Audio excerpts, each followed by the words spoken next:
Всем ассаламу алейкум. Сіздермен Хусан Райымтаев. Бүгін сіздермен криптовалюта туралы сөйлесетін боламын. Бүгінгі числаны айтатын болсақ, 2024 жыл 06 месяц 5 число.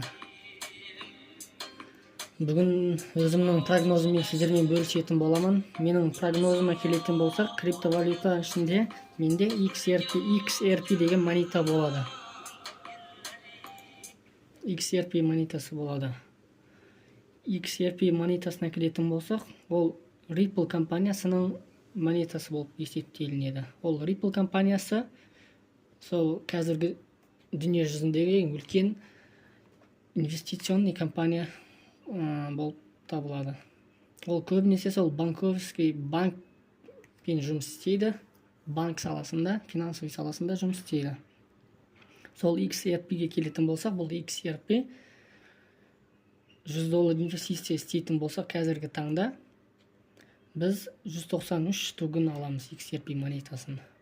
Ол 193 монетасын мен прогнозым бойынша бұл монета қазіргі таңда ол жарты цент тұрады десек болады, $1 жетпейді. Значит, ол қазір сол 235-250 теңге тұрады.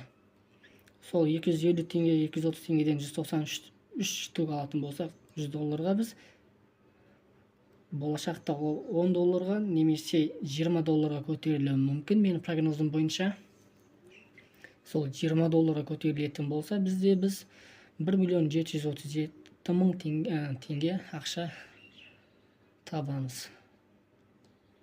Және бұл жерде мен сатыс монетасымен де бөліспекшімін сіздермен.